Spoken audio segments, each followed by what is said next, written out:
বিসমিল্লাহ আলহামদুলিল্লাহ আসসালাতু ওয়াসসালামু আলাইকা ইয়া রাসূলুল্লাহ সাল্লাল্লাহু আলাইহি সাল্লাম। আসসালামু আলাইকুম ওয়া রাহমাতুল্লাহি ওয়া বারাকাতুহু। সুপ্রিয় দর্শক মণ্ডলী, আশা করি সবাই ভালো আছেন।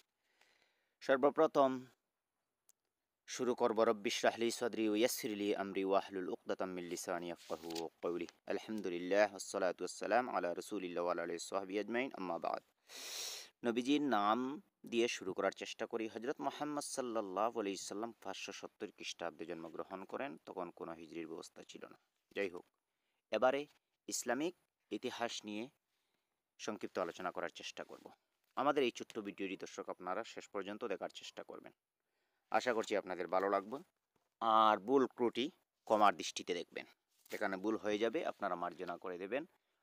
তাছাড়া আমাদেরকে কমেন্ট করে জানিয়ে দিতে পারেন, আমরা সংশোধন করার চেষ্টা করব ইনশাআল্লাহ। কত হিজরিতে হজরত মামুন পরলোক গমন করেছিলেন? 218 হিজরিতে। ইসলামের সর্বপ্রথম জিহাদ বদরের জিহাদ হয়েছিল। বদরের জিহাদের কাফেরদের সংখ্যা 950 জন। বদরের যুদ্ধে মুসলমানদের সংখ্যা 313 জন। বদরের যুদ্ধে 70 জন কাফের নিহত হয়েছিল। সেই সময় আবু জেহেল মাআদ রাদিয়াল্লাহু তাআলা আনহুর হাতে ও মুআইজ রাদিয়াল্লাহু তাআলা আনহুর হাতে নিহত। উহুদের যুদ্ধ মুসলমানদের সংখ্যা 700 জন। উহুদের যুদ্ধে কাফেরদের সংখ্যা 300 জন। উহুদের যুদ্ধে কাফেরদের সেনাপতি ছিল আবু সুফিয়ান। আবু সুফিয়ান মুআবিয়া রাদিয়াল্লাহু তাআলা আনহুর বাবা। মদিনা থেকে প্রায় 80 মাইল দূরে অবস্থিত বদর। তাছাড়া নবী করিম সাল্লাল্লাহু আলাইহি সাল্লাম 23টি যুদ্ধে অংশগ্রহণ করেছিলেন এবং মুতার লড়াই 8 হিজরিতে। দকসুর ছিলেন কাফেরদের সেনাপতি। দকসুরের সৈন্য সংখ্যা 450 জন। উহুদের যুদ্ধে ইসলামী পতাকা ছিল মাসআব ইবনে উমাইর রাদিয়াল্লাহু তাআলা আনহুর হাতে।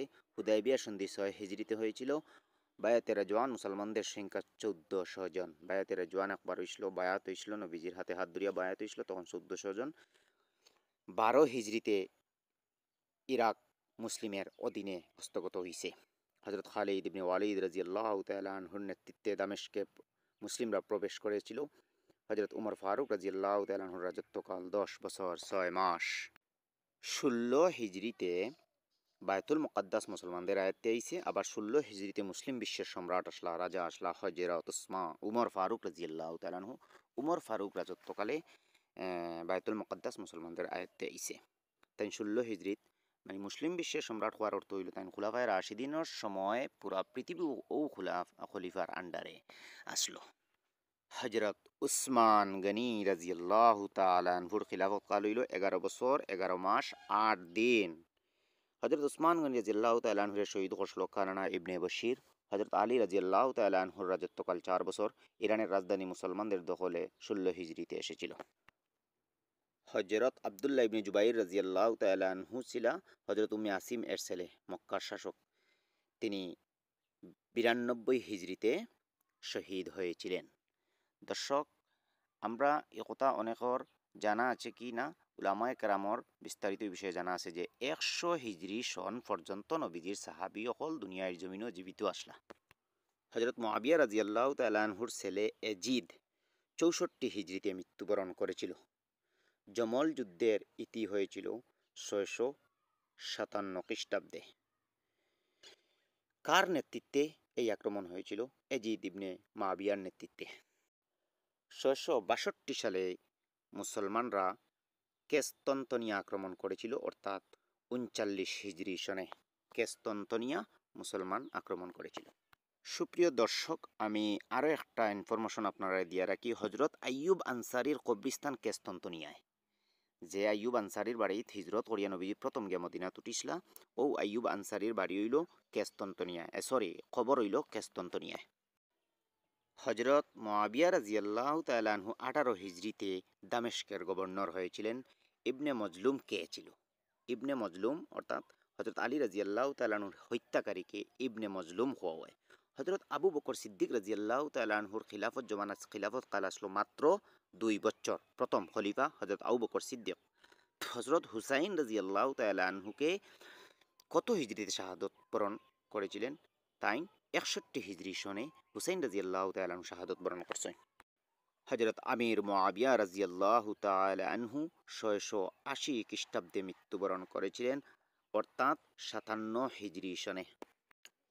দর্শক, আমি হজরত মামুন নিয়ে কিছু কথা বলি। হজরত মামুন কে ছিলেন? হজরত মামুন ছিলেন একজন আব্বাসী সম্রাট, আর হজরত মামুন পরলোক গমন করেছিলেন 218 হিজরি সনে। স্পেনের দিকে মুসলিম সৈন্যরা কবে যাত্রা শুরু করেছিল? 92 হিজরিতে। কার নেতৃত্বে স্পেনে আক্রমণ করা হয়েছিল? হজরত তারিক ইবনে জিয়াদ রহমতুল্লাহি আলাইহির নেতৃত্বে। হজরত উমর ইবনে আব্দুল আজিজ রহমতুল্লাহি আলাইহি 718 সালে মুসলিম বিশ্বের সম্রাট হয়েছিলেন। উমাইয়া খিলাফতের সর্বশ্রেষ্ঠ সম্রাট হজরত উমর ইবনে আব্দুল আজিজ রহমতুল্লাহি আলাইহি। হজরত উমর ইবনে আব্দুল আজিজ রহমতুল্লাহি আলাইহির রাজত্বকাল আসলো মাত্র 2 বছর।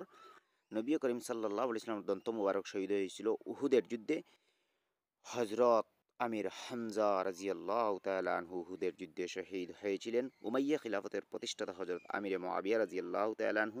আব্বাসী খিলাফতের প্রতিষ্ঠাতা হজরত আবুল আব্বাস সাফফাহ রহমাতুল্লাহি আলাইহি।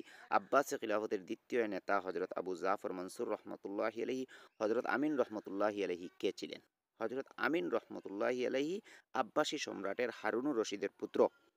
হজরত আমিন রহমতুল্লাহি আলাইহি 1814 সালেই সিংহাসনে বসেছিলেন। প্রিয় দর্শক, হয়তো আপনারা আব্বাসী সাম্রাজ্য কিতা, আমিন কিতা হয়তো বুঝতে অসুবিধা ওর অনেকর।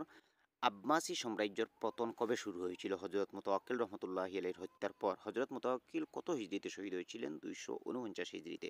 হজরত মুতাওয়াক্কিলকে কখন আক্রমণ করা হয়েছিল? তা হলো রাতের অন্ধকারে।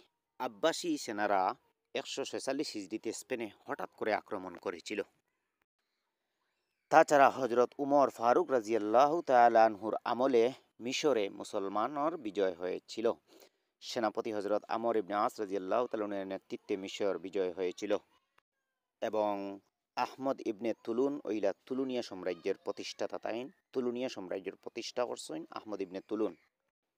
এছাড়াও মোহাম্মদ ইবনে তুখফ আকসিদিয়া তাই মিশরে আকসিদিয়া সাম্রাজ্যের প্রতিষ্ঠা করসলা। মোহাম্মদ ইবনে তুখফ আকসিদিয়া। তো আকসিদিয়া সাম্রাজ্যের প্রতিষ্ঠাতা তার নামে আকসিদিয়া সাম্রাজ্য দেওয়া হয়েছে। আইয়ুবিয়া সাম্রাজ্যের প্রতিষ্ঠাতা আসলা হজরত সালাহ উদ্দিন আইয়ুবী রহমতুল্লাহি আলাইহি। আর হজরত সালাহ উদ্দিন আইয়ুবী রহমতুল্লাহি আলাইহি 1171 খ্রিস্টাব্দে সাম্রাজ্য প্রতিষ্ঠিত করসলা। প্রিয় দর্শক, সম্ভবত ভিডিও লম্বা হয়ে যায়, আর ভিডিও লম্বা না করি আপনার কাছ থেকে বিদায় নিতাম চাইমু আজকের জন্য। এতটুকুই থাকুক। আর আপনারা নতুন দর্শক হইলে আমরা চ্যানেলটা সাবস্ক্রাইব করিয়া আমরা পাশে থাকা যে ঘন্টি আছে ঘন্টিটা বাজাইয়া রাখবো। পরবর্তীতে এইরকম ইসলামিক ইতিহাসের দিকে ইসলামিক অনেক কথোপকথন আমরা আছে, আমরা আপনার সাথে শেয়ার করার চেষ্টা করবো ইনশাআল্লাহু তাআলা। শুকরান জাযাকাল্লাহ ফি আমানিল্লাহ। আসসালামু আলাইকুম ওয়া রাহমাতুল্লাহি ওয়া বারাকাতুহু।